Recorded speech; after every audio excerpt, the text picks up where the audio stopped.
There's just 3 more sums that I want to show you. The first one, 5 sine square A minus sine A cos A minus 3 equals 0. Now if I think in terms of algebra, I have a x square, a xy, and a constant. I should have a y square there. I don't.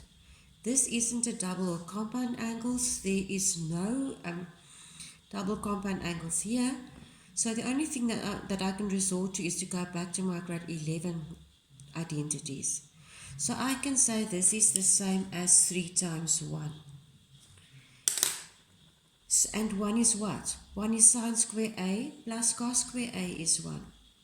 So what you are going to do now is you are just going to substitute 1. So you rewrite 5 sine square A minus sine A cos A. And you substitute the 1 with sine square A plus cos square A. We are going to remove the bracket by multiplying the minus 3 in. And when I do that, I group like terms together. Then we have a quadratic trinomial with my sine square A, my sine cos, and my cos square A. And now I am able to factorize. And if we factorize, these are the 2 brackets that I'm left with after factorization. So we make each bracket equal to 0. And if I make the brackets equal to 0, I see that I've got sine of A, cos of A, 2 different ratios but the same angle, so both sides I divide by cos, and I'm left with tan A is equal to 3 over 2. Same scenario here, divide both sides by cos and tan A is equal to -1. I'm not going to continue the sum further. You must please go and finish this one on your own.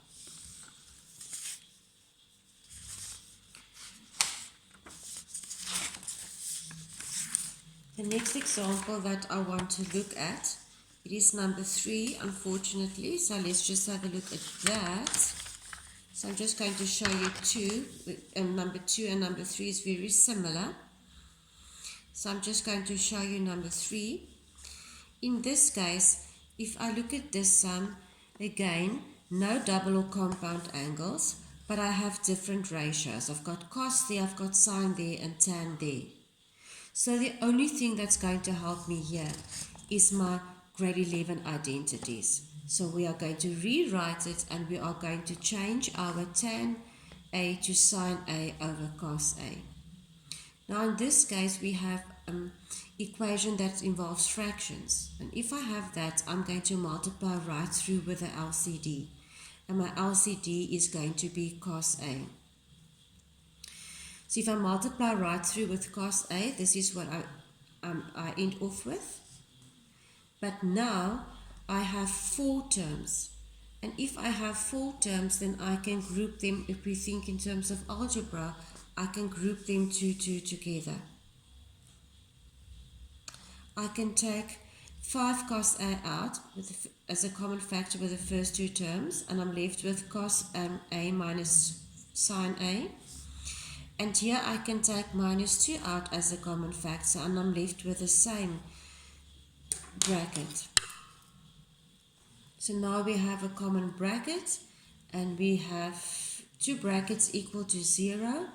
I make each bracket equal to 0. So again, I've got my sine A is equal to cos and sine A equal to each other. So you are going to divide by cos A both sides.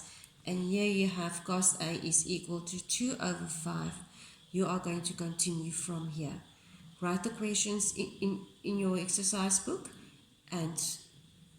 write the examples in your exercise book and complete the sums for me.